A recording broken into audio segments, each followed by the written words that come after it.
Chers amis du Centre Sèvres, bonsoir et bienvenue à vous pour les forums du Centre Sèvres. Ce soir, ils ont une forme bien particulière, évidemment, moins chaleureuse que si nous étions ensemble dans les bâtiments du Centre Sèvres. Mais cela permettra peut-être aussi à des personnes qui habituellement ne pouvaient pas être avec nous de suivre cette soirée, et je les salue. Et puis, nous sommes très heureux vraiment d'accueillir ce soir Véronique Margron pour nous aider à réfléchir sur la situation présente de l'Église. Les différents scandales qui l'ont secouée ces derniers temps nous font peut-être voir l'Église un peu autrement, moins lumineuse, moins magistrale, marquée elle aussi par des failles profondes. Peut-être est-ce l'occasion de redécouvrir une Église humble, qui peut parler à hauteur d'homme, étant elle-même soumise à la fragilité commune. Mais à travers tout cela, quels appels à se renouveler en profondeur pouvons-nous entendre pour l'Église et pour nous, quitte à en être quelque peu bousculés? Alors, merci beaucoup, Véronique, d'avoir accepté de nous aider à réfléchir sur ces questions. Véronique Margron est théologienne. Elle a enseigné longtemps à Angers, à l'Université catholique de l'Ouest. Elle a une spécialisation sur les questions éthiques. Elle a travaillé notamment sur la question de la solitude.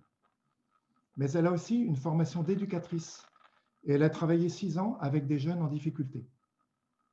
Elle est dominicaine, provinciale de sa congrégation et présidente de la COREF, la Conférence des religieuses et religieux de France. Voilà qui sans doute permet de voir et de sentir des choses sur ce qui bouge dans l'Église et dans notre pays. Merci beaucoup, Véronique, de nous aider au milieu de l'année académique à avoir un regard à la fois lucide sur la réalité de l'Église et en même temps plein d'espérance. Véronique sera interrogée par 4 étudiants du Centre Sèvres. Cécile Hédon est sœur du Cénacle. Elle est actuellement en premier cycle de théologie et de philosophie. Noélie Kem est également religieuse, Xavier. Elle est de nationalité tchadienne. Et elle commence une thèse ici sur les acteurs de la transition écologique. Benoît Rupier, laïc, père de famille, est inscrit au parcours Croire et comprendre du Centre Sèvres. Et Cyril Causse est jésuite et il est en premier cycle de théologie et de philo. Et nos échanges ce soir seront animés par Jérôme Chapuis, rédacteur en chef à La Croix. Jérôme Chapuis devient un habitué de la maison puisque c'est lui déjà qui, l'année dernière, nous avait aidé à interroger le père Lombardi pour l'édition précédente des forums du Centre Sèvres. Merci beaucoup, cher Jérôme. Je précise aussi que cette soirée est réalisée en partenariat avec La Croix. Et à ce sujet, je vous signale la parution récente de l'année des religions qui reprend 12 mois d'actualité religieuse dans le monde, des articles qui étaient parus dans La Croix tout au long de l'année passée. Chers auditeurs, vous pourrez intervenir ou poser des questions par écrit en utilisant le chat de Zoom qui se trouve en bas de votre écran, là où il y a marqué « Discussion ». Et Perrin et Dag prendront vos questions, les regrouperont, les classeront, les trieront avant de les transmettre à nos invités. Voilà, ça sera peut-être difficile pour eux parce que je vois qu'il y a 500 personnes là, donc ça va faire sans doute pas mal de questions. Nous aurons un échange avec Véronique Margron jusqu'à 19h15. Et à 19h15 s'ouvrira un petit temps de prière qui sera animé par les étudiants, que je remercie beaucoup d'avoir préparé ce temps. Nous sommes en effet au Centre Sèvres à la charnière des 2 semestres de l'année universitaire et nous confierons ce temps à Dieu pour qu'il nous ouvre à sa présence et à ses appels. Enfin, pour terminer, je voudrais aussi vous partager 3 messages reçus de la part d'amis du Centre Sèvres. Je cite : « Avec mon mari, nous avons apprécié les enseignements et les conférences du Centre Sèvres.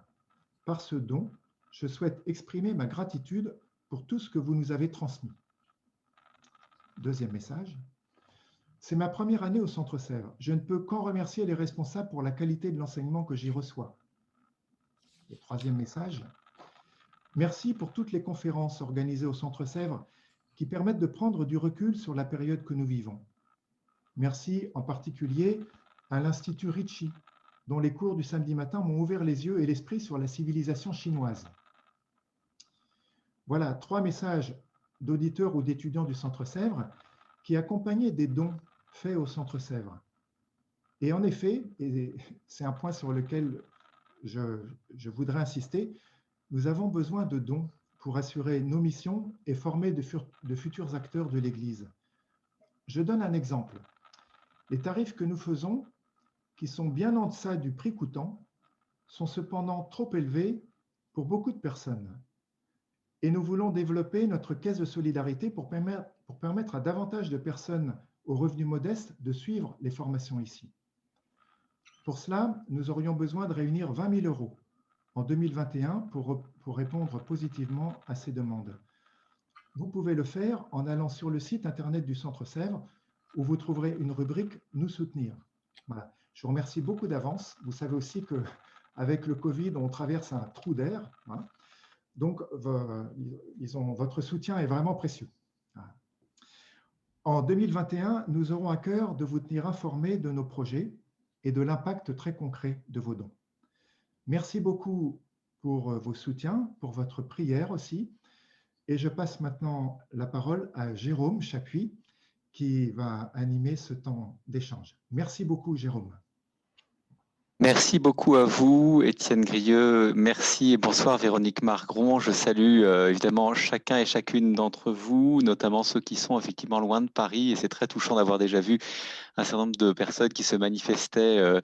Je voyais à Nantes à l'instant. Je salue également Cécile, Noélie, Benoît et Cyril qui vont vous interroger, Véronique Margron. C'est l'intérêt de cette soirée. Moi, je ne suis là que pour veiller à la fois à la fluidité et aux horloges. 19h15, ce sera la limite de cet échange. Sans plus tarder, je voudrais donner la parole tout de suite à Noélie qui va vous poser une première question, parce qu'il faut bien se poser la question de savoir de quoi nous parlons ce soir quand nous posons cette question très vaste. Faut-il réinventer l'Église? Je cède la parole à Noélie. Merci. Étienne Grieux venait à l'instant de parler des scandales qui secouent l'Église en ce moment.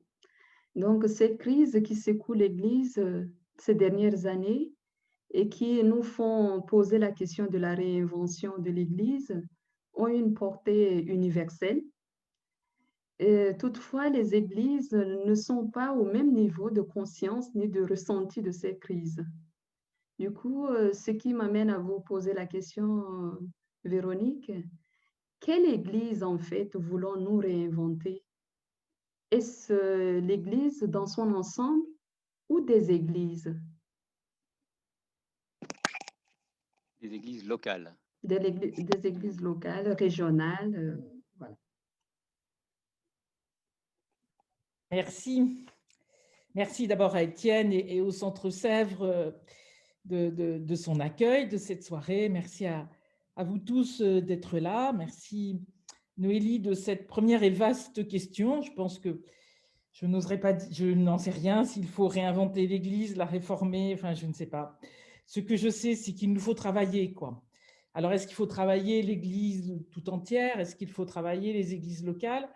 Sans doute l'un et l'autre selon nos capacités, à vrai dire, hein, selon aussi nos lieux de responsabilité. Je pense, enfin, je ne poserai pas la question ainsi peut-être. Hein, bon. Autrement dit, il me semble que ce qui est en jeu et qui rejoint l'introduction d'Étienne et ce que vous disiez, Noélie, à l'instant sur les crises, c'est que il me semble que ce que nous vivons nous raconte d'abord qu'il faut inventer, réinventer, réajuster, en tout cas, de la fraternité, quoi. Et que ce qui est en jeu d'abord, c'est que notre Église, notre Église universelle, pour son compte, nos églises là où nous vivons, les uns et les autres, hein, dans nos communautés, soient plus fraternelles. Alors, je n'ose dire plus horizontales, parce que ce n'est pas vraiment la question, mais plus amicales, pourrions-nous dire, plus réciproques, marquées de cette altérité qui fait que nous avons pour de vrai besoin les uns des autres, besoin des laïcs, évidemment, des femmes, de la place de chacun pour vivre de la foi, pour la transmettre, pour en témoigner, ce qui est l'unique objet de l'Église, qui n'a, à ma connaissance, en tout cas, rien à vendre. Hein, et donc, dont l'unique charge, eh bien, comment témoigne-t-elle d'un Christ qui, pour nous, est une bonne nouvelle pour tous? Donc, pour moi, la question de la fraternité, c'est ça, hein, de communautés fraternelles. C'est comment, au regard de toute cette crise, qui quand même dit quelque chose de très grave, qui est que nous croyons que le Christ, pour nous, la foi chrétienne, parle du salut, donc d'un Dieu qui sauve, c'est-à-dire d'un Dieu qui relève, d'un Dieu qui soulage, qui soutient. Comment est-il possible que cette Église, qui est là pour transmettre cette extraordinaire nouvelle, ait pu ou puisse porter de la mort, porter du drame, porter de l'injustice? Ça, c'est pour moi le cœur de la question. C'est-à-dire que ce n'est pas réinventer parce que ça serait joli dans le décor, parce que, en quelque sorte, en période de pandémie, nous aurions du temps. Ce n'est pas la question, nous n'en avons pas. C'est qu'il y a une urgence face à ce que nous vivons, où que ce soit, et comme vous disiez, la conscience n'est pas la même. Hein, au regard de l'Église universelle, la conscience de ces drames, de ces crimes, de ces crises n'est pas la même. Bon. Mais en tout cas, au moins déjà là où nous sommes, et chacun à l'échelle de la responsabilité qui est la sienne, tisser une fraternité qui manifeste, en fin de compte, ce que dit le Concile Vatican II au 2e chapitre de la Constitution sur l'Église, c'est-à-dire que l'Église, c'est d'abord le ministère de tous, du peuple de Dieu, avant d'être organisée selon le ministère de quelques-uns, prêtres, diacres, évêques, etc. Mais c'est d'abord le ministère de tous, la place de tous. Voilà, pour moi, c'est de cela dont il est question. Alors, je ne sais pas si c'est réinventer, réajuster, rénover, voilà, revenir à la source, peu importe d'une certaine façon.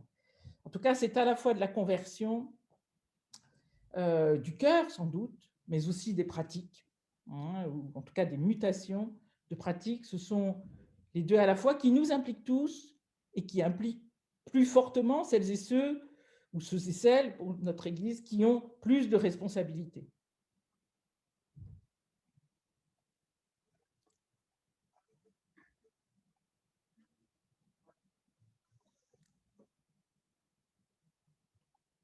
Mon micro a été coupé, pardonnez-moi. Nous allons avancer dans cette réflexion. Cette question, faut-il réinventer l'Église? Nous la posons parce qu'elle est très actuelle. Et Cécile a à ce sujet une question précise à vous poser. Cécile a la parole. Bonsoir Véronique. On est déjà dans le cœur du sujet, dans le cœur de la crise que nous traversons, la crise des abus. Et face à cette crise, l'Église a mis en place la Commission Sauvée, qui travaille déjà depuis le 3 juin 2019 et qui travaille pour nommer le mal, pour établir les responsabilités. Voilà. La question que j'ai envie de vous poser ce soir, c'est quelles mesures l'Église peut-elle prendre, l'Église institutionnelle, l'Église peuple de Dieu, pour, face à ces situations de déviance, peut s'armer. Voilà. Comment elle peut s'armer? Quelles procédures elle peut mettre en place? Quels garde-fous? Aussi bien l'institution que le peuple de Dieu, que chacun de nous.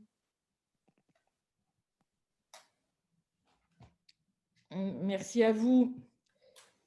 C'est difficile parce que, en vous écoutant, je me disais, mais il vaudrait mieux que l'Église se désarme plutôt qu'elle ne s'arme, pour reprendre le magnifique propos du Père Christian du Chergé. Hein. Et en même temps, il faut qu'elle s'arme contre des agresseurs, qu'elle s'arme contre des dérives institutionnelles qu'elle a eues, qu'elle a peut-être toujours. Hein. On sait bien que la crise où nous sommes, ou les crises où nous sommes, en tout cas concernant les abus de pouvoir, les abus de conscience, les abus spirituels, les agressions sexuelles, manifestent à la fois évidemment plus que la dérive, enfin, y compris le caractère criminel d'un certain nombre de membres de l'Église qui ont commis ou commettent ces crimes, mais manifestent aussi parfois une faillite institutionnelle qui non seulement n'a pas su ni pu faire face, mais qui parfois même a couvert ces crimes dans un certain nombre de cas. Donc, on est devant des choses qui sont très lourdes, très graves. Et je pense que la première chose, alors où je ne sais pas s'il faut s'armer ou se désarmer, mais c'est, comme vous l'évoquiez à l'instant, c'est de regarder les choses en face. Et la nomination ici de la commission, enfin la décision de la commission Sauvé est essentielle, puisque ça a été une décision donc, de la Conférence des évêques de France et de la Conférence des religieuses de France pour signifier que nous ne pouvions pas être jugés partis. Autrement dit, il fallait une commission indépendante qui enquête de façon indépendante, de façon rigoureuse, de façon la plus scientifique possible, de façon la plus complète possible. Donc, à vrai dire, la première chose, et je pense que c'est la première justice à faire aux personnes victimes, et on le voit aujourd'hui dans un autre ordre qui est tragiquement connexe, qui est la tragédie de l'inceste, qui est tragiquement connexe à la question des agressions sexuelles dans l'Église, puisque tout ça, ce sont des proches, bien évidemment. Donc, ce qui se dit là, c'est que la première façon de faire justice, c'est de faire la vérité, en tout cas, de faire toute la vérité qu'il est possible de faire. Des victimes sont décédées, nous n'accéderons jamais à ce qu'elles ont souffert et subi. D'autres ne parlent pas et ne parleront jamais, en tout cas ne parleront pas aujourd'hui, donc nous n'y accéderons pas. Les agresseurs sont morts, des choses, bien malheureusement, ne pourront pas être signifiées, manifestées, mises en la lumière. Donc tout ce qui doit l'être, tout ce qui peut l'être, doit l'être. C'est la première chose que nous devons aux victimes, à leurs proches, à l'Église, à la société tout entière où nous sommes.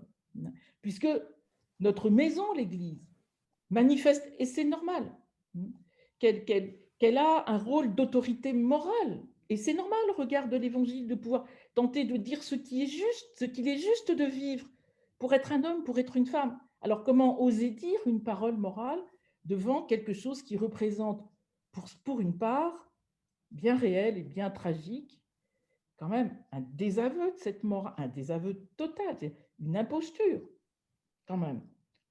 Donc voilà, donc je pense que nous sommes là.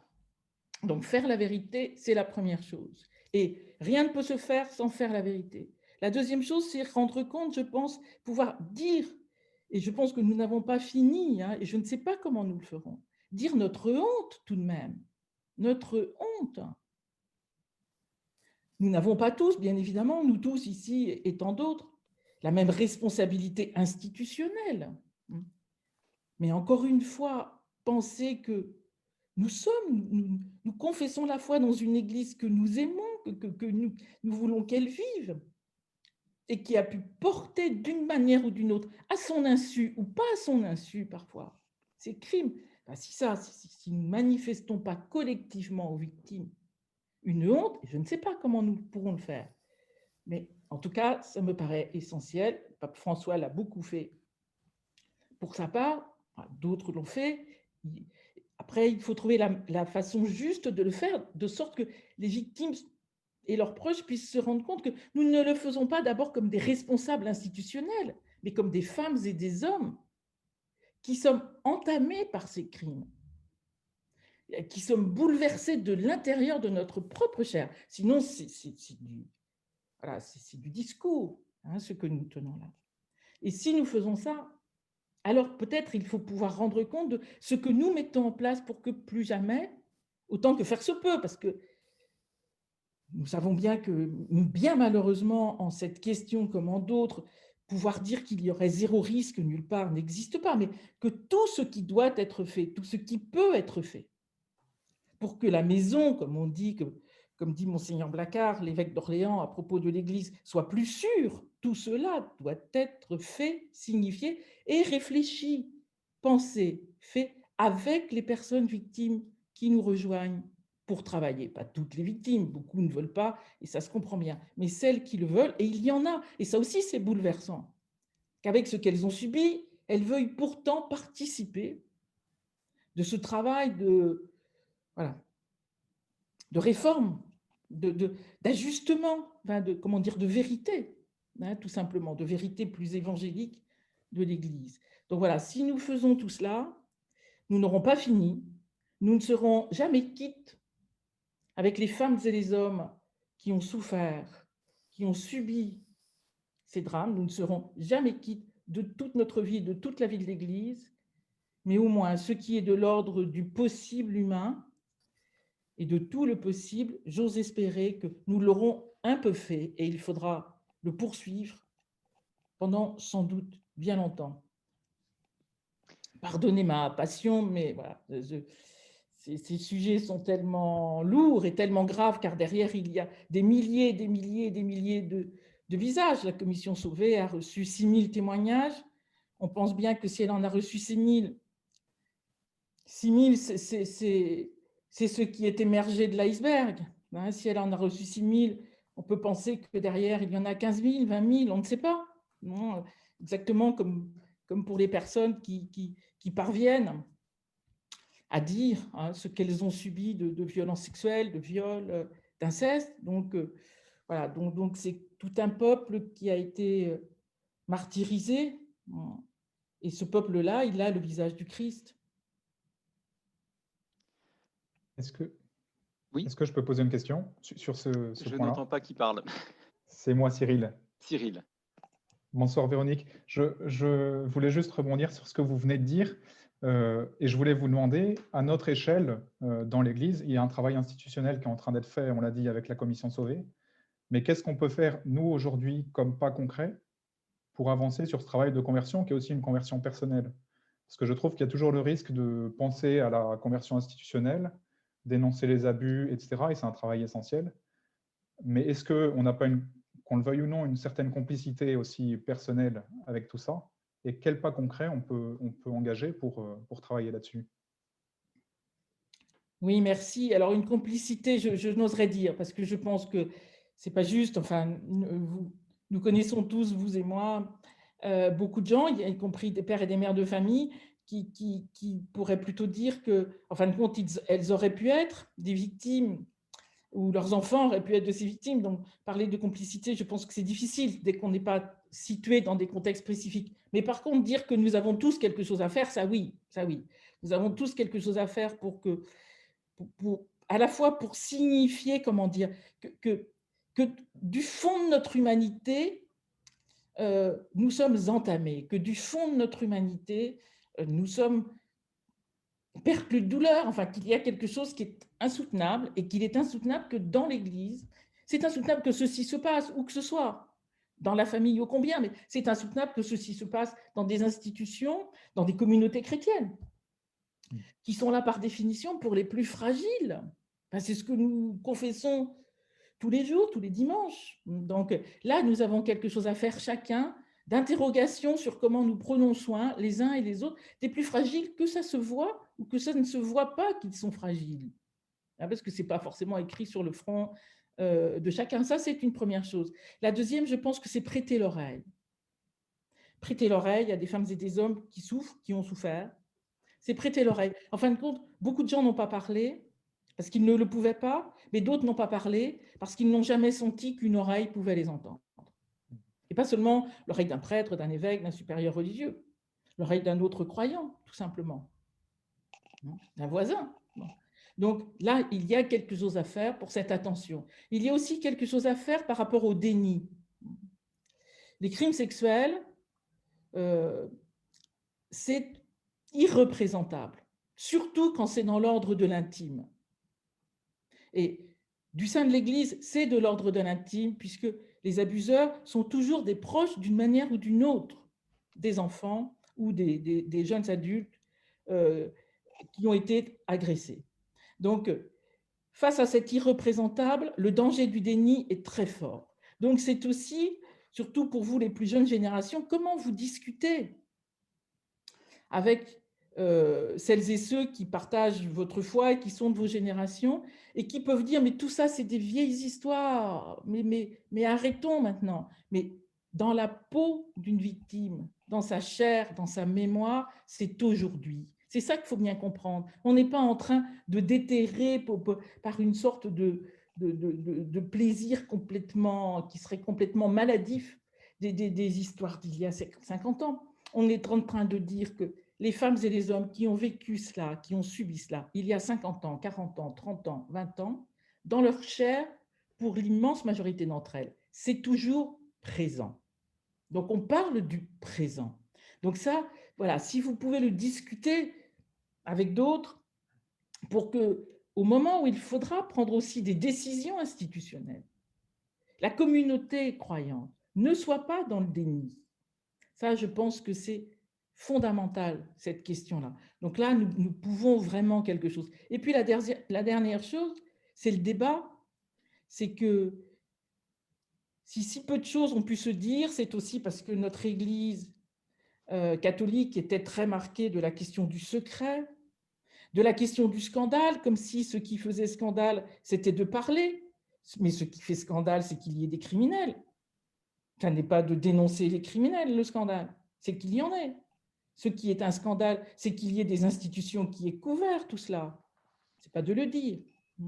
Donc, tout cela amène à plus nous aurons en communauté, à toutes les échelles de nos communautés, des communautés locales, aux églises diocésaines, aux ordres religieux, peu importe, plus il y aura une culture du débat, plus il y aura une culture de l'altérité, plus les plus fragiles sont protégés.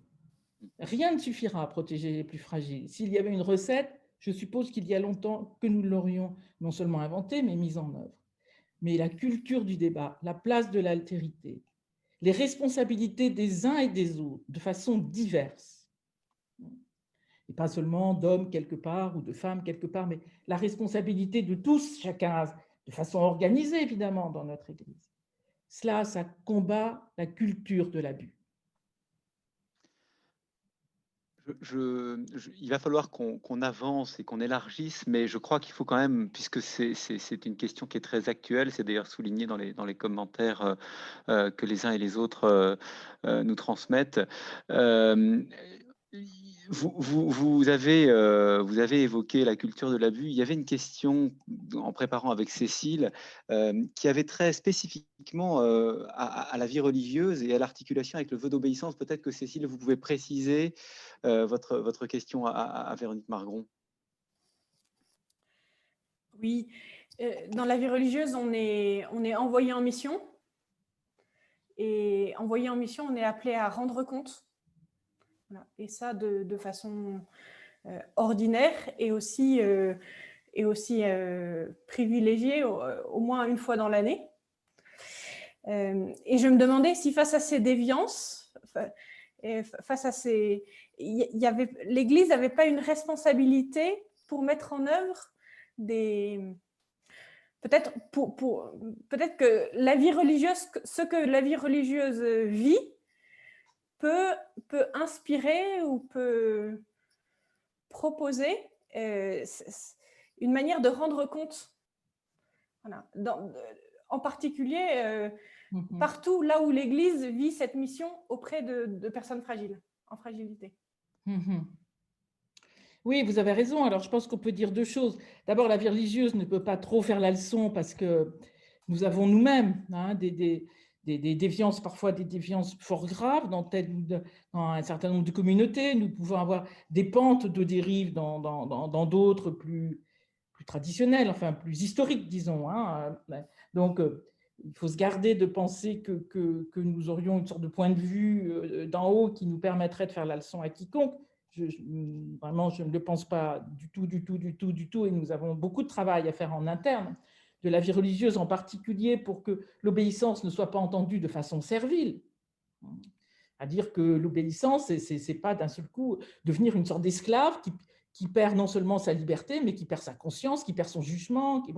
Et on est parfois face à cela dans des dérives communautaires. Donc, on voit bien qu'on a du travail. Par ailleurs, là où je vous rejoins tout à fait, c'est que je pense que c'est plutôt nos façons de faire pour le coin institutionnel. Comme vous le disiez, on est envoyé, on ne s'envoie pas tout seul en mission, parce que ça nous tenterait d'un seul coup, on rencontre, et puis surtout, nous avons des instances de délibération, des conseils obligatoires. Ce n'est pas simplement j'écoute mes conseillères ou mes conseillers, puis après je fais comme je veux. Non, il y a des décisions qu'on ne peut prendre qu'ensemble.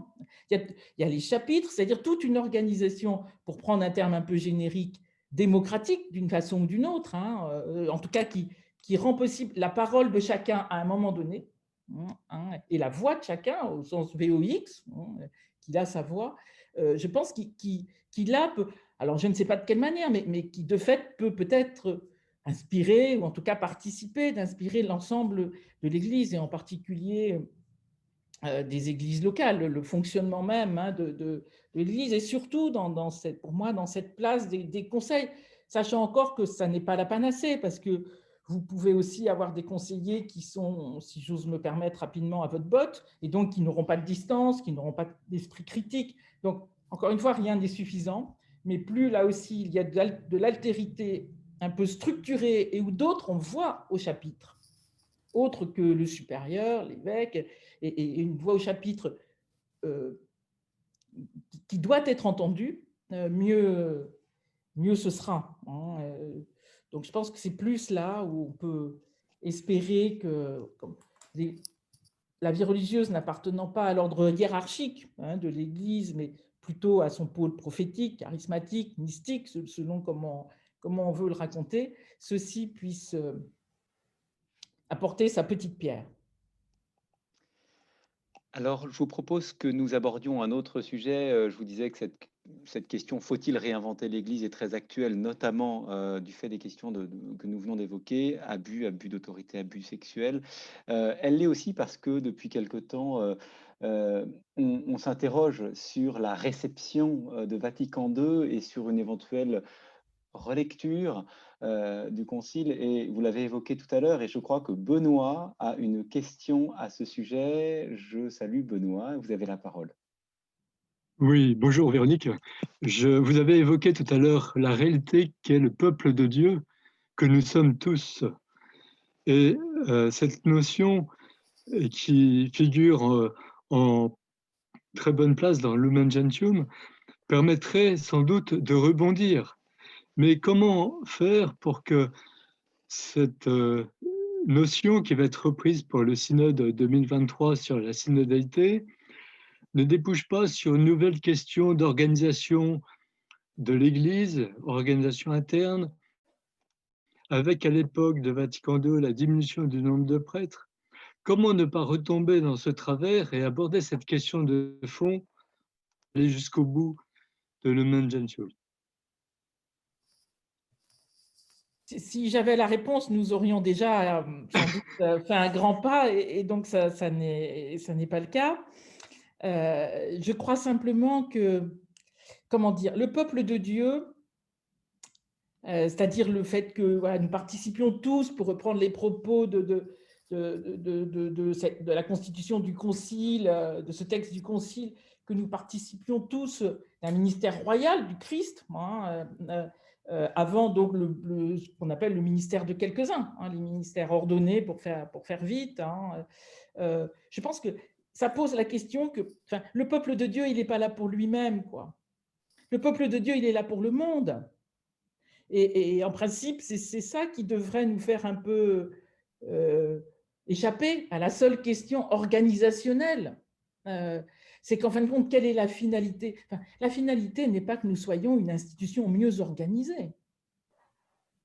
Ça, je pense que vraiment, vu ce que nous traversons, il faut vraiment qu'on revoie des modalités, non pas pour être mieux organisé, parce qu'on peut penser que l'Église catholique fait partie plutôt des institutions assez organisées, mais pour être plus vigilante, tout simplement, c'est rien de le dire. Ce que j'évoquais précédemment, des dérives, des crimes, des drames, mais foncièrement, l'Église, elle est là pour d'autres qu'elle-même, elle n'est pas là pour elle-même, encore une fois. Donc, la question pour moi d'aller au bout du peuple de Dieu, c'est ce que je vous disais au tout début, c'est-à-dire c'est comment vraiment être des lieux fraternels, comment vraiment manifester, comme le disait Étienne au début de son propos liminaire, comment manifester une Église, non pas experte en humanité, ou alors là vraiment nous sommes aussi devenus experts dans le pire, ce qui est quand même vraiment pas une satisfaction, mais comment pour de vrai, pour prendre un terme bien connu de nos traditions, être servante, comment être non seulement à hauteur d'hommes et de femmes, mais faire la traversée de l'en bas, pour prendre un titre bien connu. C'est de ça dont il est question. Et la traversée de l'en bas, c'est ce que nous vivons face à cette crise, mais c'est aussi ce que vivent tant et tant d'hommes qui souffrent en ce temps, y compris de la pandémie, et à travers tant de solidarité. Et Dieu sait si l'Église est capable de solidarité, si elle en a été magnifiquement capable dans toute son histoire. Aujourd'hui, il suffit de regarder ce que fait, pour parler simplement de chez nous, le Secours catholique et tant d'autres associations. Donc pour moi, c'est ça la question du peuple de Dieu. C'est manifester que cette co-humanité-là du peuple de Dieu, c'est ça le cœur de l'Église, quoi. Et, bon, et si c'est cela, ben après, le ministère de quelques-uns, eh bien, il est au service de cela, et pas seulement au service de l'organisation de l'Église. Et puis le peuple de Dieu, on sait bien qu'il est aussi et d'abord en Dieu, en Christ, et que, voilà, heureusement, là, il nous échappe totalement, celui-là, hein, heureusement. Mais je pense que c'est ça. Alors, ce n'est pas une réponse à votre question, hein, pour de vrai. En tout cas, peut-être suffisamment concrète, mais moi, je pense que chaque fois qu'on tisse des petites communautés, des petites fraternités, pas seulement entre chrétiens, alors entre chrétiens et avec d'autres, voilà, là, quelque chose de l'Église, bien évidemment, se dit, quelque chose du salut, surtout, se dit, et il me semble que c'est autant par là que nous parviendrons, je ne sais quand, mais aux changements, aux mutations que nous espérons, que, évidemment, par les seuls changements institutionnels, y compris si ceux-là sont bien sûr nécessaires. Alors, il est temps de poser une question qui a trait au clivage qui traverse notre Église. Et pour ça, je repasse la parole à Noélie. Oui, merci. Véronique, vous disiez à l'instant que l'horizon de la foi chrétienne et ce que nous essayons de vivre en Église, c'est la fraternité. Et le Concile Vatican II a essayé de nous pousser à cela avec la question du sacerdoce baptismal. Or, aujourd'hui, nous constatons aussi que les options fortes de Vatican II constituent des tensions au sein de l'Église et que nous sommes aujourd'hui avec une tension forte, sinon des clivages entre deux blocs, on va caricaturer un peu comme ça, des traditionalistes et des progressistes. Comment continuer à construire cette fraternité aujourd'hui?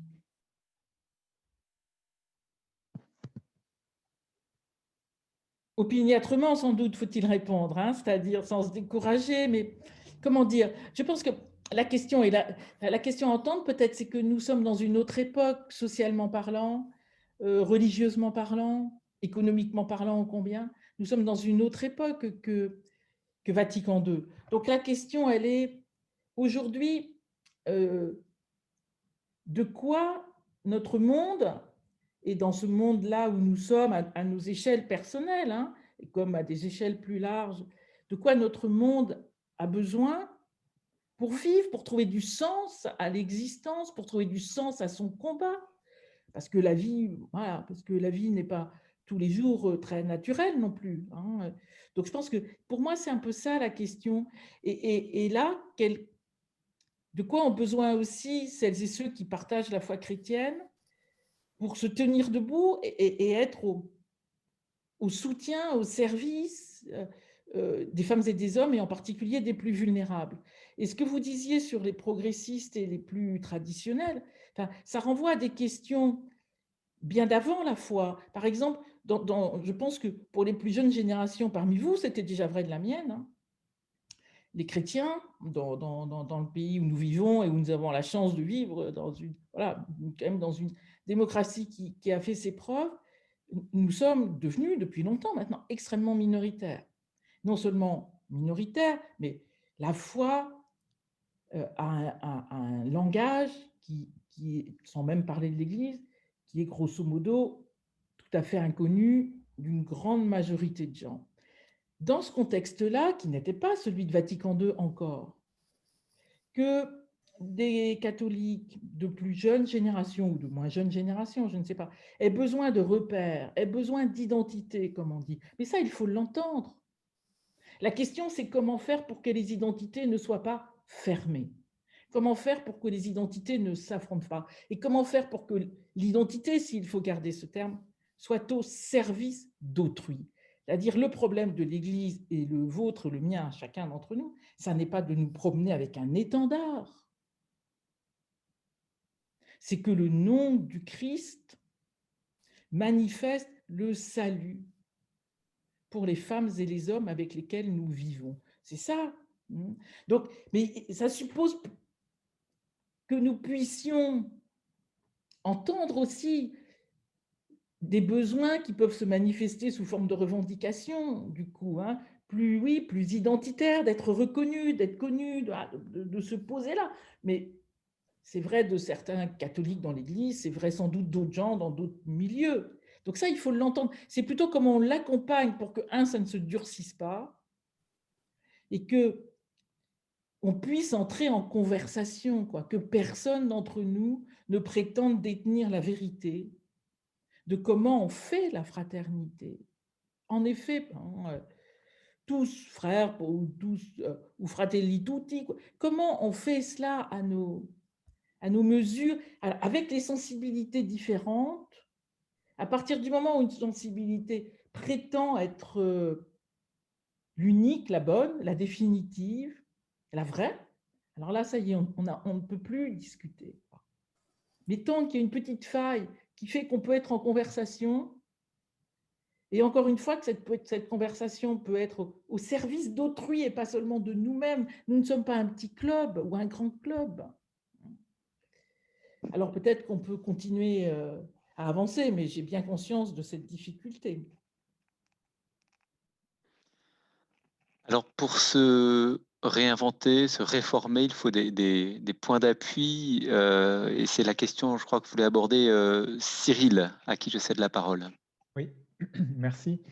Il me semble qu'au début, vous avez dit, la toute première fois où vous avez parlé, que peut-être se réinventer, c'était aussi se ressourcer. Et ma question, justement, avait trait à ça, c'était de vous demander qu'est-ce que vous voyez aujourd'hui dans l'Église comme ressource, peut-être dans son histoire, dans sa tradition, qu'il faudrait peut-être qu'on redécouvre et qui rendent l'Église éventuellement pertinente dans le monde d'aujourd'hui.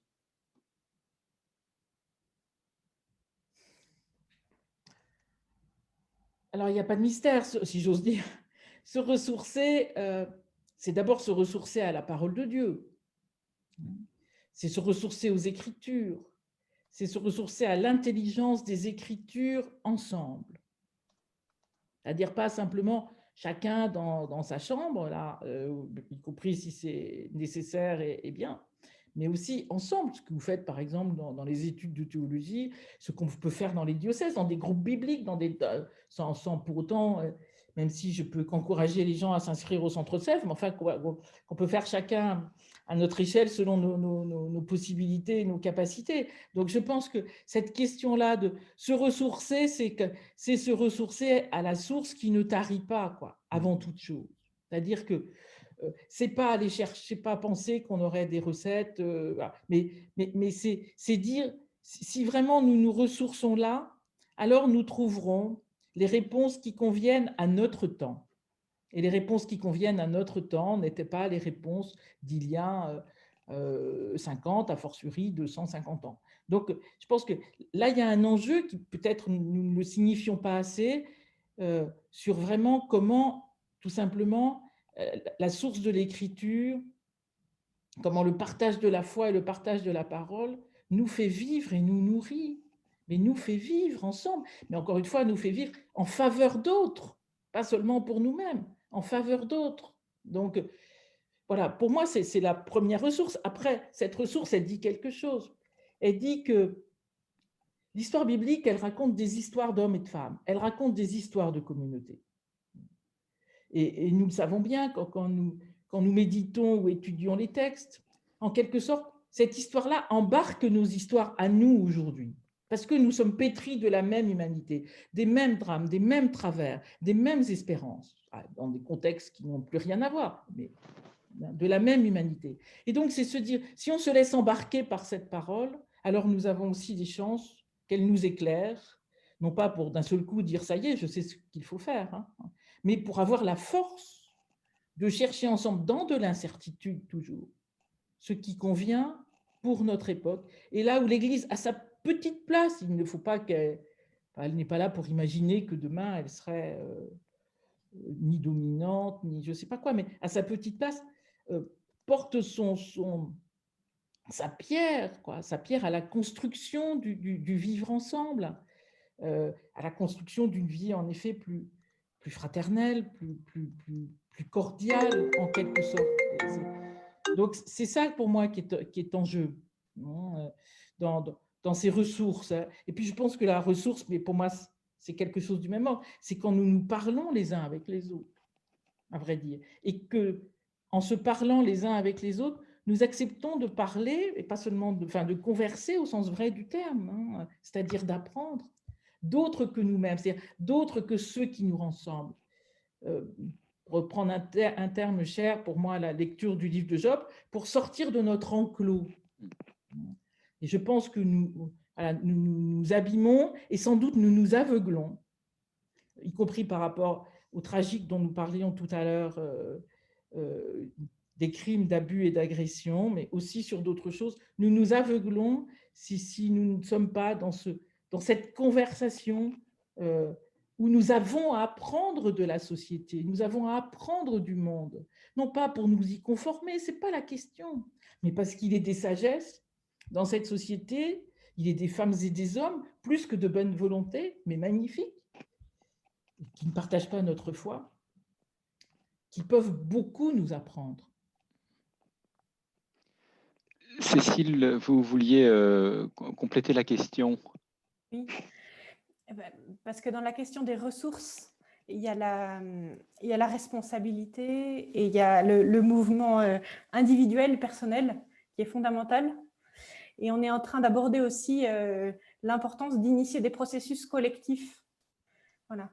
Et moi, ce clivage, je l'entends, je le dirais, entre des femmes, moi, que je peux rencontrer à la maison Magis, et pour qui ouvrir la parole est vital. En fait, en Église aujourd'hui, étant donné leur expérience, besoin de partager, besoin de comprendre, besoin de former des petites communautés locales, ouvrir la parole. Et pourtant, pour d'autres, cette parole agace, dérange. Voilà. Et comment on fait pour marcher ensemble? Voilà. Comment on fait pour avancer? Comment on fait pour inventer? On voit en Allemagne un processus synodal inédit, d'une ampleur inédite. En France, il y a ce mouvement Espérance d'Église. Mais est-ce que Espérance d'Église, qui rassemble quelques-uns, a besoin d'être élargie? Comment on implique localement, de façon régionale, nationalement et plus largement, comment on se met en marche? Comme vous le faites. Comme vous le faites avec celles et ceux que vous rencontrez à la Maison Magis et avec d'autres ailleurs. C'est-à-dire que le mouvement Promesse d'Église, d'abord, il regroupe déjà, pas tout le monde, mais quand même beaucoup de mouvements très, très, très divers hein, dans l'Église de France. Donc, c'est déjà pas si mal. Mais comment dire, il ne s'agit pas d'attendre...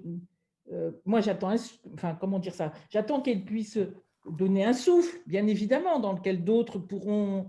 qui en sont membres ou qui n'en sont pas, peu importe, hein, mais pourront se reconnaître et dire, bon, ben voilà, si on avance par là, ça m'intéresse et je me sens concernée. Mais au-delà de ça, je pense que c'est comment, là où nous sommes, autant que faire se peut, et là où chacun est dans ses responsabilités institutionnelles, c'est-à-dire qu'il faut toujours tenir les deux à la fois. Là où nous sommes au titre de la confession de foi, mais aussi là où nous sommes dans nos responsabilités, y compris nos responsabilités ecclésiales, comment, en étant à l'écoute des uns des autres, nous trouvons ce qui est ajusté. Vous le disiez, pour les uns, ça va être en effet qu'il est vital d'ouvrir la parole de Dieu. Pour d'autres, c'est peut-être trop tôt, parce qu'en fin de compte, tout ça est trop étrange. Et donc, il faut d'autres chemins, en espérant qu'on pourra en arriver à celui-ci ensuite. Mais comment dire, embarquer tout le monde dans le même navire ou dans le même bateau, nous sommes embarqués dans le même bateau, en termes d'humanité. Ça, vraiment, nous sommes tous dans le même bateau et la pandémie le rappelle tragiquement que nous sommes tous dans le même bateau. Bon. Mais par contre, s'imaginer qu'il y aura une voie unique pour transformer, ça, je pense que ce n'est pas vrai. Dans le monde où nous sommes aujourd'hui, avec notre attention peut-être exacerbée, mais en même temps juste à la place de l'individu, sans parler d'individualisme, mais à la place de l'individu, donc aussi des désirs, des sensibilités individuelles. Donc il faut pouvoir, je pense, s'approcher au plus près. Alors c'est minuscule tout ça, mais peut-on imaginer changer en profondeur si ça ne part pas du minuscule en même temps que ça part, encore une fois, j'ose espérer, de mutations institutionnelles. Hein, mais s'il n'y a pas en même temps ce minuscule que sont nos vies à chacun, hein, avec celles et ceux qui les entourent ou que nous rejoignons, et certains d'entre nous peuvent en rejoindre beaucoup, donc ça fait quand même déjà un minuscule plus important. Voilà, moi, je crois beaucoup à cela parce que nous croyons en un Dieu fait homme, quoi. Nous croyons à l'incarnation. Donc, les réformes, les conversions, elles se font par le poids de l'incarnation, par le poids de la chair, hein, et pas d'abord ou pas uniquement, et peut-être est-ce une illusion de penser que ça va se faire par des grands discours auxquels on adhérerait, là, parce qu'on signerait tous une sorte de pétition venue de je ne sais pas où. Ben, pourquoi pas? Mais ce n'est pas ça qui va, pour reprendre une question du tout début de notre soirée, qui va convertir nos cœurs et convertir nos mœurs, parce que c'est quand même les deux en même temps. Je voudrais que dans 5 minutes, nous donnions la parole par l'intermédiaire de Perrin aux questions, j'allais dire de la salle, des 500 personnes qui nous regardent. Je voudrais donner quand même la parole à Benoît parce que parmi les ressources, évidemment, il y a les ressources humaines et notamment Benoît qui est laïque a une question sur le clergé. Oui, c'est sûr que face à cette crise récente du clergé, face à ce besoin de fraternité qu'on ressent tous, on peut penser que le statut, les missions, les rapports entre le clergé et les laïcs sont appelés à se rénover, à se reformater. Comment vous voyez cette approche qui fait suite à cette mise en cause du clergé et en même temps ce besoin de fraternité qui n'est pas toujours naturel de la part du clergé?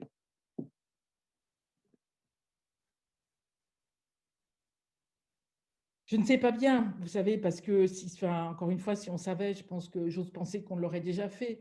Ce qui est sûr, c'est que, enfin, ce qui est sûr, je crois, alors encore une fois, l'Église universelle est tellement diverse, mais c'est que penser le clergé comme une sorte de lieu sacré, ça vraiment, ça aura conduit au pire.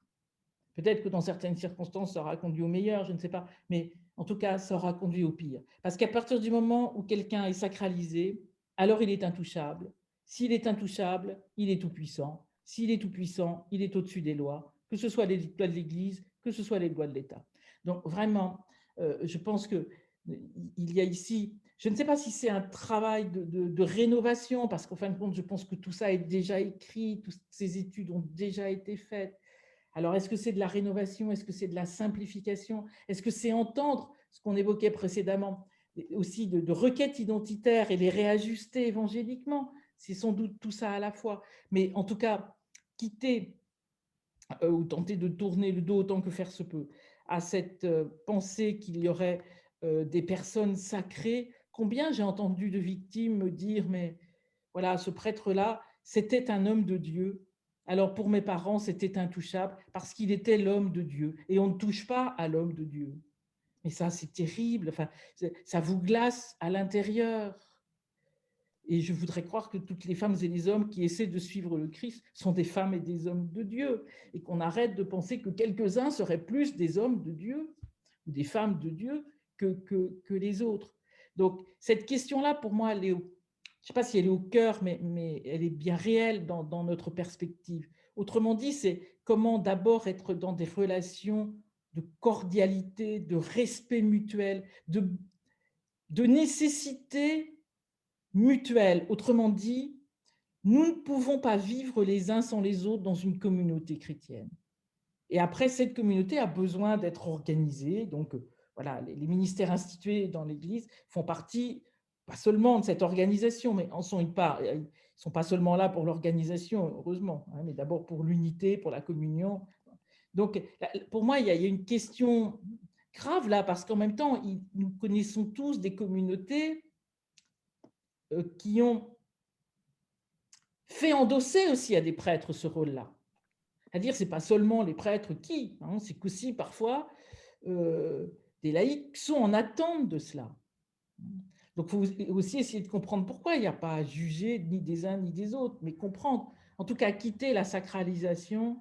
Ça, je pense que vraiment, si la crise où nous sommes ne nous apprend pas ça, alors là, nous n'apprendrons rien. Ce qui ne veut pas du tout dire, bien au contraire, ne pas honorer, ne pas respecter la place des uns et des autres, dont évidemment celle-ci, dont celle des prêtres, des diacres, etc., etc. Donc je pense que ça, c'est une vraie question. La deuxième, c'est peut-on,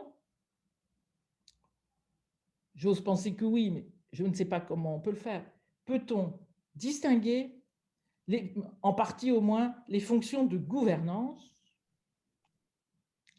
et la charge symbolique du prêtre comme garant, gardien, acteur de la communion ecclésiale, du lien aux autres paroisses, par exemple, pour un diocèse, hein, à travers la place des sacrements. Comment distinguer ça? Est-ce que vraiment nous avons besoin, le pape François a commencé les réformes de ce point de vue-là, est-ce que vraiment la gouvernance doit toujours être attachée, à toutes les gouvernances, j'entends, hein, doivent être attachées dans notre Église catholique à la question d'être ordonnée? Moi, je ne sais pas répondre, mais je pense qu'il faut au moins qu'on se pose au fond, au bout, cette question-là. Je peux imaginer que ça n'est pas forcément toujours le cas, que sans doute pour certaines charges de gouvernance, oui, pour d'autres, non.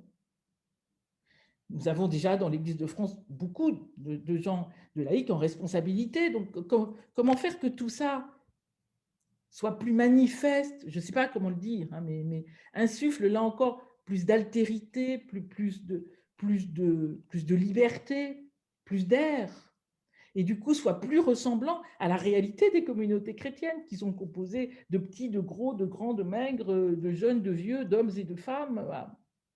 Grosso modo de toutes les couleurs. Comment faire pour que la structure ecclésiale soit plus ressemblante à tout simplement ce que sont les communautés chrétiennes, avec des compétences évidemment spécifiques. Donc pour moi, il y a au moins ces deux lieux-là qui sont assez différents.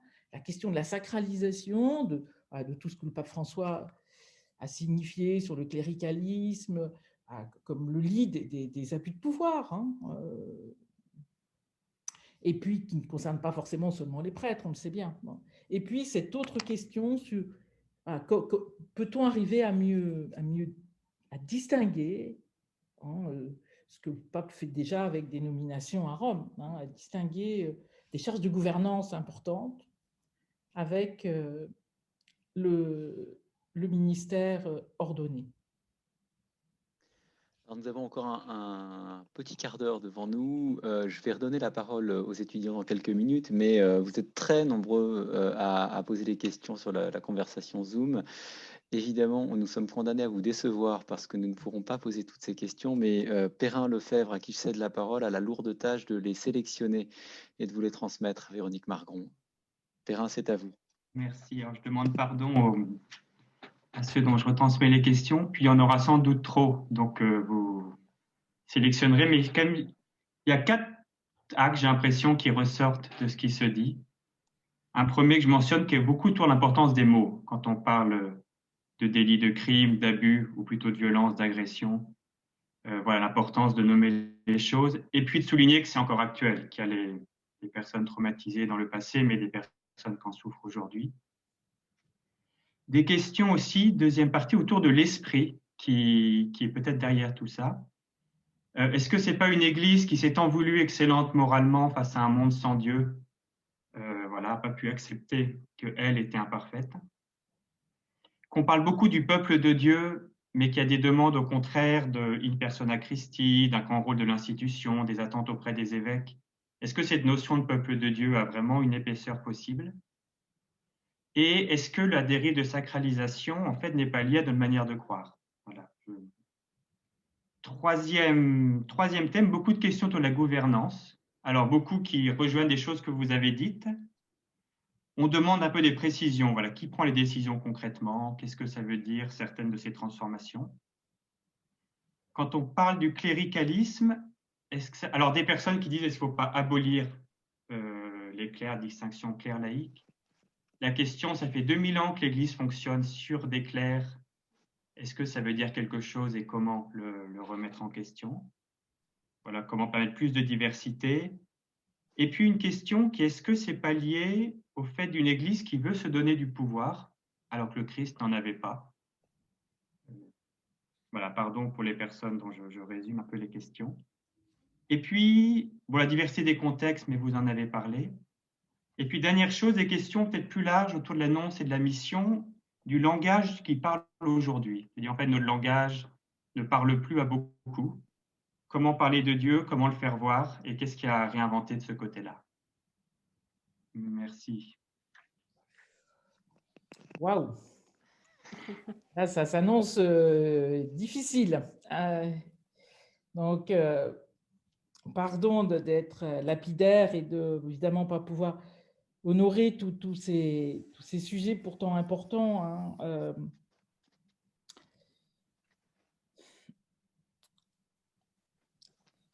Ce que vous évoquiez autour de l'esprit, là, sur en fin de compte, une église qui s'est vécue comme, je ne sais plus comment vous avez dit devant être une autorité morale et du coup refusant de reconnaître ou ne voyant pas son imperfection.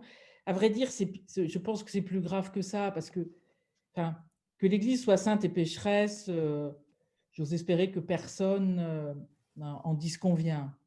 Mais là, on n'est pas dans cette catégorie, quoi. C'est-à-dire que quand on parle de crime, quand on parle de vie fracassée, on n'est pas en train de dire que nous sommes et pécheurs et pardonnés. Enfin, on n'est pas dans cet ordre-là de gravité. Enfin, vous voyez, que l'Église soit imparfaite. Heureusement, d'abord, sinon elle serait plus humaine. Mais c'est pas la question. Enfin, qu'elle soit imparfaite justifie rien, mais vraiment rien. Au contraire, puisqu'elle est imparfaite, d'autant plus devrait-elle faire attention. Et elle ne peut pas être autrement enfin, je sais bien ce qu'il en a été de la société parfaite, mais je pense que, évidemment, depuis Vatican II et même avant, hein, tout cela n'a plus cours, sauf peut-être pour quelques-uns, mais on n'est pas dans cet ordre. C'est la capacité à la responsabilité, quoi, qui est en jeu.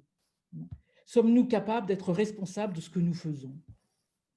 Une institution est-elle capable d'être responsable de ce que font ses membres, de ce qu'elle fait elle-même quand elle facilite le crime, quand elle ne le dénonce pas, quand elle a des façons de faire qui vont laisser les uns et certains opérer le pire pendant des décennies? Enfin, sommes-nous capables de répondre de nous-mêmes? Sommes-nous capables de répondre de ce que nous faisons? Et ça, parfait ou pas, ça m'est égal. Enfin, parfait, c'est sûr que non, mais vous voyez, c'est pas au bon niveau. C'est comme quand on entend, oui, mais enfin, les prêtres ne sont que des hommes. Enfin, écoutez, vous êtes beaucoup d'hommes ici. Heureusement que tous les hommes n'ont pas ce type de, non seulement de dérive, mais n'ont pas des pentes pour commettre des crimes. Enfin, enfin, franchement, ça ne me rassure en rien de dire ça, quoi. C'est une justification à rien. Après, qu'il faille accompagner les personnes, qu'il faille mieux former, mieux soutenir, être plus vigilant au moment de crise de l'existence, ça, 1000 fois oui. Mais on ne peut pas s'en sortir par une pirouette en disant, mais vous savez, tout ça se passe aussi ailleurs dans la société. Et alors, c'est pire. Que ça se passe aussi ailleurs, ça nous justifie en quelque manière? En rien du tout. Donc voilà, donc moi je pense qu'il faut qu'on essaie de sortir de ces catégories pour regarder en face ce dont nous sommes capables. Enfin, sommes-nous capables de nommer les choses en effet telles qu'elles sont, de ne pas les édulcorer, de ne pas utiliser d'euphémisme. Il ne s'agit pas de pédophilie, mais de pédocriminalité. Ce sont des crimes qui fracassent les existences. qui tuent l'âme, comme disent les psychanalystes depuis longtemps, qui détruisent jusqu'à l'âme, en tout cas qui veulent atteindre jusque-là. Heureusement que des femmes et des hommes meurtris parviennent à vivre, à aimer, à construire, hein, mais qui atteignent jusque-là. Donc, c'est ça qu'il faut regarder. Et puis, non seulement regarder, mais faire tout ce qui est en notre pouvoir, et le pouvoir ici est réel, pour que ça ne puisse pas se reproduire et pour tout faire pour les personnes victimes. Que faire pour réparer ce qui n'est pas réparable? Voilà, ça pour moi, ça c'est une question de toutes nos institutions, dont notre Église. Que faire pour réparer ce qui n'est pas réparable? Ce qui a été fracassé dans la vie n'est jamais réparable. Mais ça n'est pas une raison pour ne pas réparer quelque chose de l'irréparable. Et ça se fait dans le respect, dans le compagnonnage, autant que les personnes le souhaitent, dans leur écoute, ô combien, dans le fait de les croire, etc. Donc voilà, pour à la fois pour ce qui est des mots, il faut nommer un chat, hein, c'est ce que fait la Bible, hein, dans le récit de la Genèse, elle nomme un chat, le jour, la nuit. Bon, on ne mélange pas tout, ben, là c'est pareil, hein, il ne faut pas tout mélanger, tout édulcorer. Est-ce que le peuple de Dieu, ça a une consistance? J'espère bien, c'est-à-dire ça a celle de nos corps, quoi.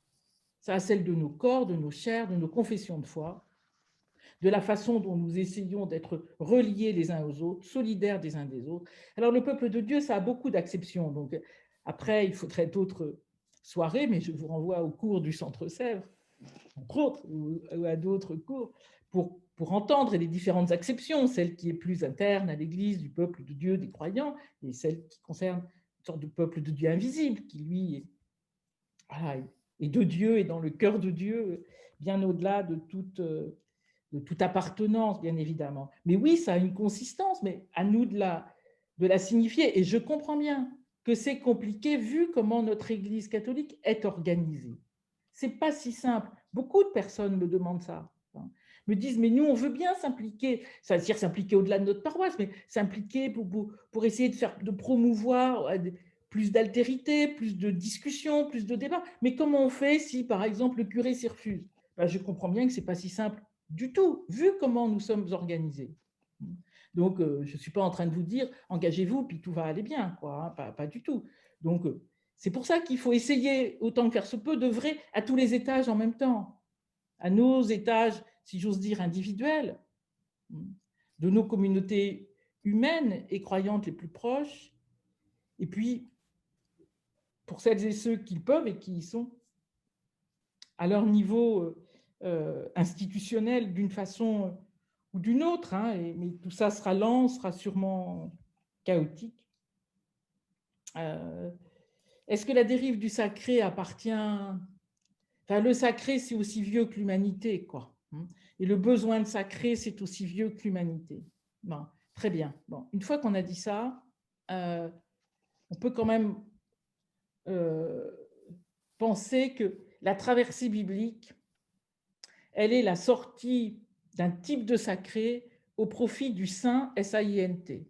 Et le saint, c'est celui qui est relié, contrairement au séparé, qui est l'éloge. Le sacré, c'est l'éloge de la distance, c'est l'éloge oui, c'est l'éloge de la séparation, le sacré. C'est l'éloge de l'intouchable. Il y a un espace sacré et puis il y a voilà, les pauvres airs qui sont en deçà, ou voire les femmes qui sont en dehors de la possibilité d'accéder à l'espace sacré. Donc, il me semble qu'une des veines qu'on peut suivre dans la tradition biblique, qui en comporte beaucoup, c'est cette sortie-là, cette façon de se défaire d'un sacré qui est religieux, mais qui n'est pas pour autant évangélique.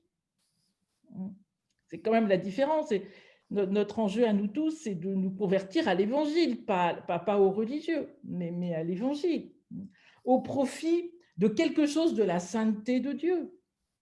Et la sainteté de Dieu, elle se dit dans du lien, elle se dit dans du soin, elle se dit dans de la vie donnée. Ce n'est pas du tout la même chose. Donc voilà, bon, c'est vraiment, je n'ose même pas vous dire des pistes parce que j'enfonce des portes ouvertes, mais voilà, je pense que peut-être qu'il faut, enfin, qu'on peut espérer aller par là. Et enfin, la question du langage, vous avez 1000 fois raison, mais là, ça peut être, enfin, il y a un travail théologique et la plupart ou toutes les institutions de théologie font vraiment, je pense, tout ce qu'elles peuvent et ce qu'elles doivent faire d'un point de vue rigoureux pour que ce qu'elles promeuvent soit de rigueur et autant que faire se peut de rigueur scientifique, et il le faut. Après, comment ne pas être dans une sorte de jargon à notre échelle?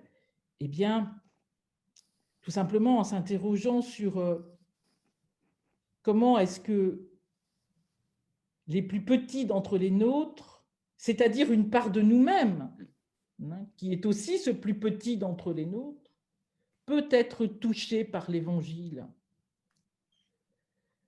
Et là, peut-être que ça nous aidera à dépoussiérer trop de jargon ecclésiastique ou pas ecclésiastique, mais de langage inaudible. Alors, je pense que c'est difficile hein, pour vous comme pour moi, et plus les générations avancent, plus ça peut l'être, parce que voilà, moins il y a de substrat, mais en même temps,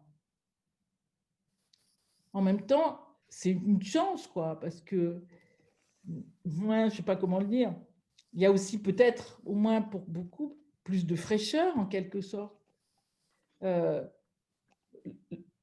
Peut-être que la question c'est, en fin de compte, comment est-ce que ce que je discute avec un autre de ma foi, comment est-ce que ça peut, enfin, comment est-ce que j'ai ce souci, cette passion, que ça puisse toucher en lui et que ce qu'il raconte touche quelque chose en moi, qu'à voir avec le besoin de goût dans la vie, le besoin de signification dans ma vie, le besoin de pouvoir porter le non-sens de la vie, parce qu'il y a du non-sens, il y a de l'absurde dans des vies fracassées.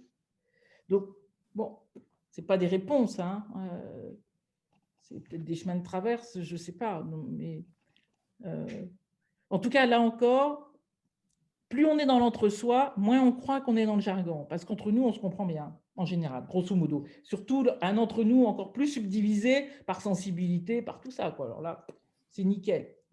Donc, plus nous conversons avec d'autres, de la vie tout simplement, hein, de la mort, enfin, de ce qui fait le cœur de la vie, de tout un chacun, quoi, de l'amour, plus peut-être nous abandonnerons ou nous dépoussiérerons au moins le jargon. Merci beaucoup. Il va être temps vraiment dans 3 petites minutes de conclure. Donc, je pensais juste redonner la parole à Cyril pour terminer. Et je m'excuse vraiment auprès des autres étudiants à qui j'avais l'intention de donner la parole. Mais parce qu'on voilà, on parle de réinvention, mais pour aller où? Pour aller où? Cyril, vous aviez une question à ce sujet. Oui, je voulais vous demander, puisqu'on parle de crise dans l'Église, mais on parle aussi beaucoup dans le temps qui est le nôtre, des crises dans la société et dans le monde. Est-ce que vous percevez à travers ces crises certaines attentes, certaines espérances peut-être, où vous vous dites, là, l'Église peut être davantage attentive et peut trouver des lieux de mission pour se renouveler dans la société, dans le monde, des attentes un peu que révèlent ces crises peut-être?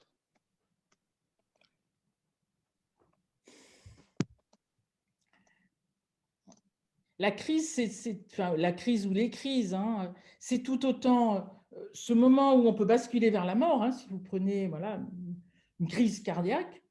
Hein, bon. Donc, c'est ce moment, voilà, si quelqu'un n'intervient pas là, ben, vous risquez de mourir. La crise, c'est aussi la capacité, si on se réfère au grec, la capacité à juger, la capacité à discerner, la capacité à nommer les choses. Et donc, face aux crises de l'Église comme face aux crises de la société, c'est aussi, ça peut être ça, peut-être un service, un modeste service que nous pouvons rendre. Enfin, notre tradition, qui est marquée de pages magnifiques, mais aussi de pages quand même obscures, peut peut-être nous aider à à notre mesure, aider nos sociétés à pouvoir nommer ce qui leur arrive. Parce que tant qu'on n'arrive pas à nommer ce qui nous arrive, on ne peut pas en sortir. Hein. On voit bien, enfin, la crise des abus, d'autres crises, la pandémie, d'une autre manière, nous a tous mis en état de sidération. Quand on est en état de sidération, on ne peut pas penser. Hein. Bon, donc, on ne peut pas s'en sortir. Donc, peut-être il y a là quelque chose que la force de la tradition, de l'expérience humaine chrétienne, peut peut-être soutenir ça, cette capacité à faire de la grammaire, à pouvoir nommer, interpréter. Et puis, la crise, c'est aussi le kairos, c'est le moment décisif pour trancher, pour se décider, pour agir, donc.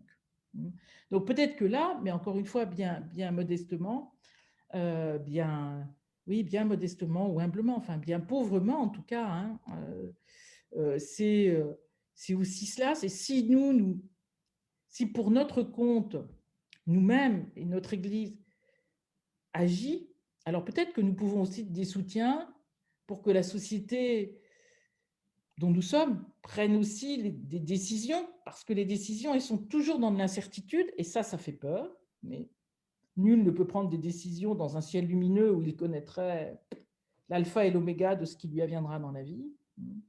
Voilà, pour moi, c'est plus, comment dire, je ne sais pas quelle est l'opportunité. L'opportunité, c'est la co-humanité. Enfin, nous sommes embarqués ensemble. Et je pense que s'il y a une heure décisive pour l'Église aujourd'hui, c'est de pouvoir, ce qu'elle a fait tant et tant de fois, ce qu'elle fait tant et tant de fois dans le monde et dans son histoire, hein, c'est signifier cette co-humanité, que nous sommes embarqués ensemble.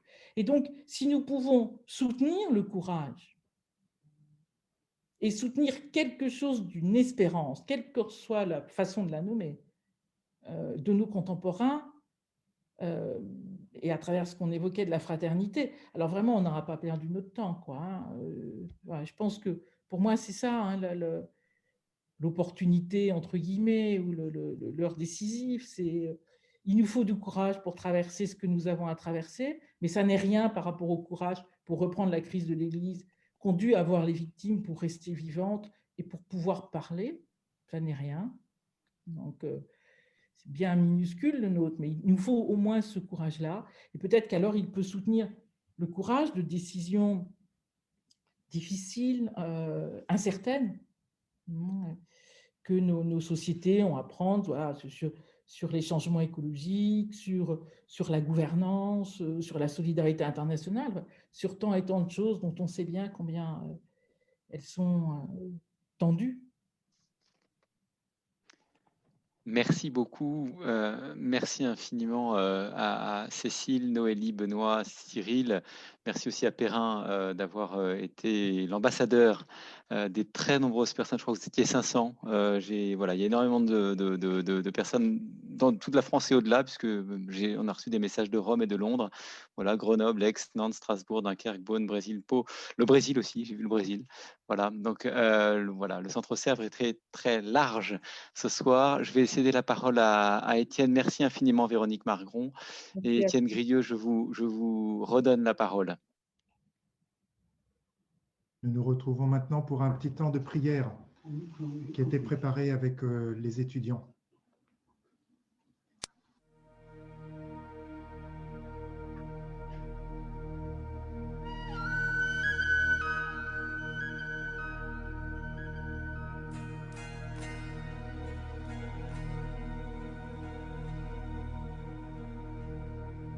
Mon Père, je m'abandonne à toi.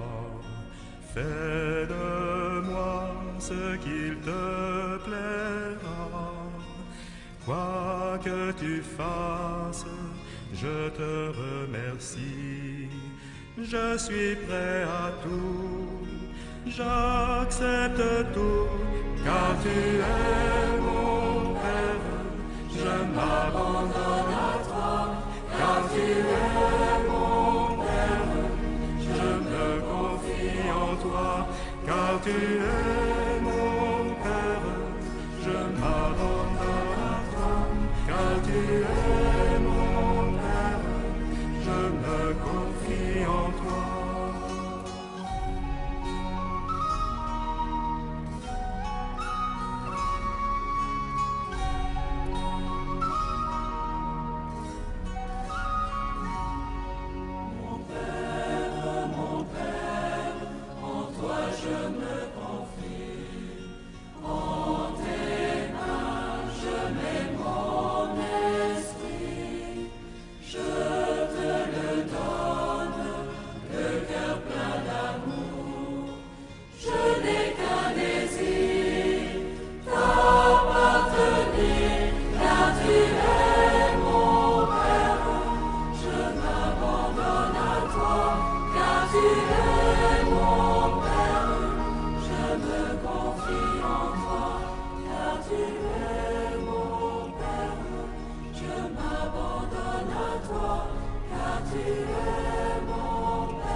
Seigneur, nous voici devant toi, rassemblés par le désir d'écouter et de partager ton évangile, la bonne nouvelle que tu es toi-même.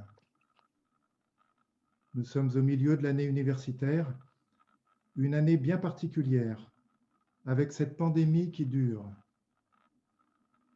Mais nous savons que tu es au cœur de cette humanité qui appelle, qui travaille, qui cherche à aimer, qui connaît aussi beaucoup d'angoisse et qui parfois se débat avec 1000 difficultés.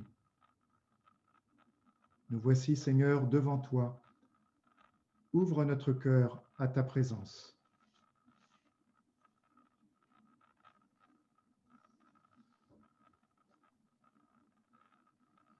À présent, nous prenons un temps pour intérioriser tout ce que nous avons entendu, recueillir les fruits de cet échange et regarder avec espoir l'avenir de l'Église.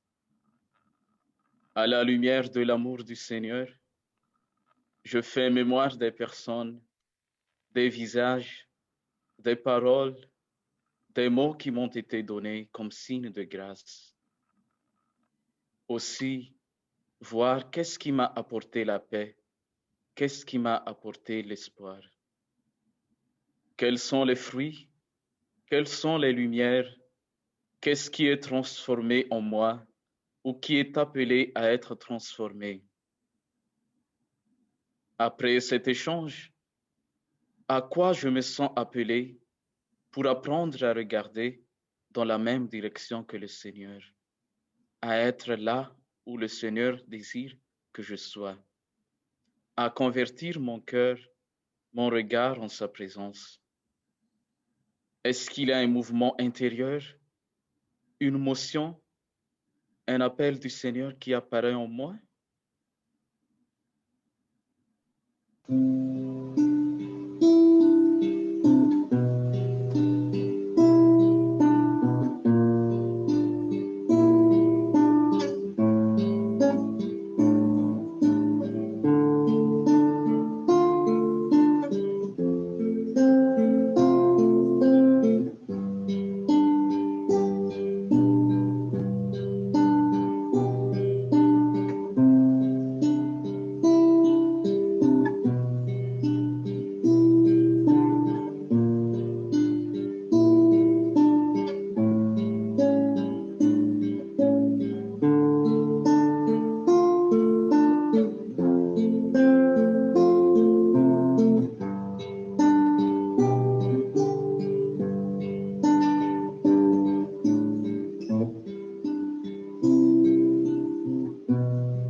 Nous continuons ce temps de méditation par l'écoute de la parole de Dieu pour nous laisser éclairer et pour nous laisser guider. De l'Évangile de Jésus-Christ selon saint Jean. Au commencement était le Verbe, et le Verbe était avec Dieu, et le Verbe était Dieu. Il était au commencement avec Dieu, tout fut par lui, et rien ne fut. Ce qui fut en lui était la vie, et la vie était la lumière des hommes. Et la lumière luit dans les ténèbres, et les ténèbres ne l'ont pas saisi. Il y eut un homme envoyé de Dieu. Son nom était Jean. Il vint pour témoigner, pour rendre témoignage à la lumière, afin que tous crussent par lui. Celui-là n'était pas la lumière, mais il avait à rendre témoignage à la lumière. Le Verbe était la lumière véritable, qui éclaire tout homme. Il venait dans le monde. Il était dans le monde, et le monde fut par lui.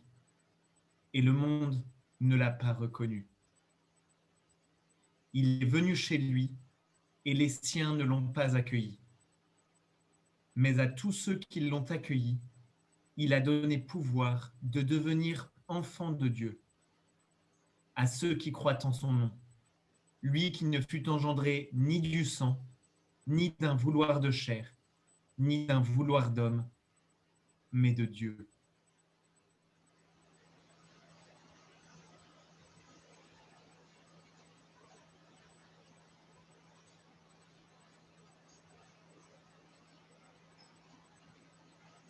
Nous pouvons prendre le temps d'écouter une deuxième fois cet évangile pour laisser résonner en nous la parole de Dieu.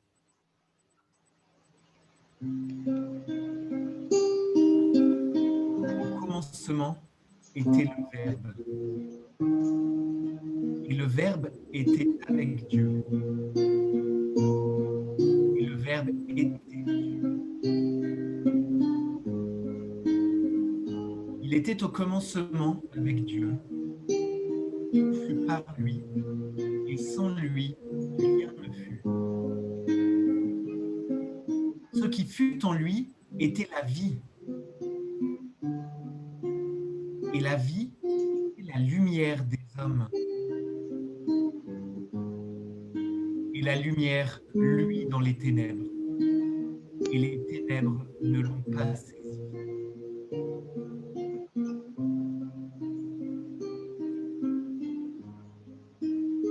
Il y eut un homme envoyé, son nom était Jean. Il vint pour témoigner, pour rendre témoignage à la lumière, afin que tous crussent par lui. Celui-là n'était pas la lumière, mais il avait à rendre témoignage à la lumière.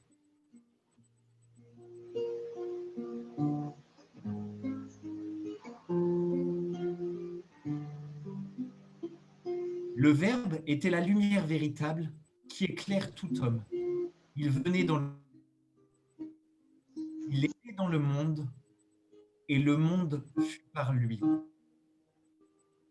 Et le monde ne l'a pas reconnu. Il est venu chez lui, et les siens ne l'ont pas accueilli.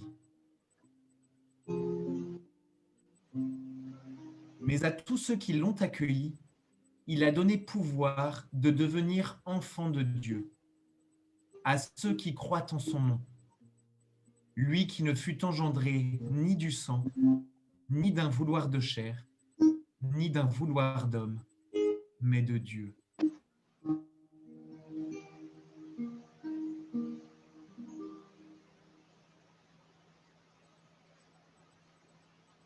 Dieu continue à nous faire confiance et nous envoie son esprit. Confions au Seigneur, parole du salut, notre chemin. Accueille au creux de tes mains la prière de tes enfants. L'annonce de l'Évangile et le discernement de son esprit sont confiés à toute l'Église pour que les baptisés prennent leur part à la mission. Par Jésus, Verbe fait chair, supplions notre Dieu. Des nouveaux prophètes, aujourd'hui, nous alertent sur les défis de notre temps, pour que leur parole réveille chez nous un plus grand désir de son amour et de sa justice. Par Jésus, Verbe de vie, supplions notre Dieu. Le Seigneur nous appelle à vivre en pleine fraternité avec nos frères et sœurs d'autres religions, pour que nous vivions cette ouverture avec joie. Supplions notre Dieu. Accueille au creux de tes mains la prière de tes enfants.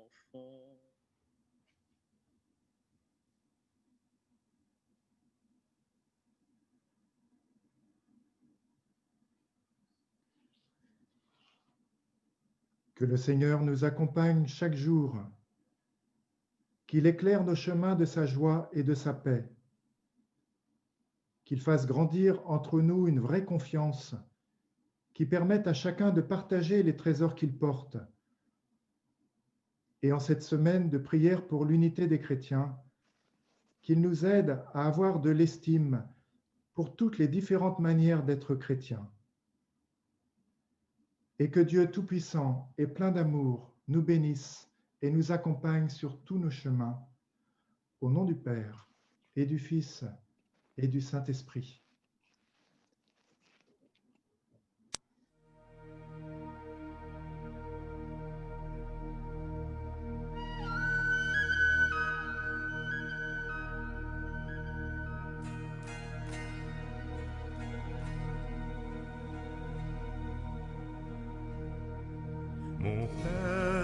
Mon Père, je m'abandonne à toi.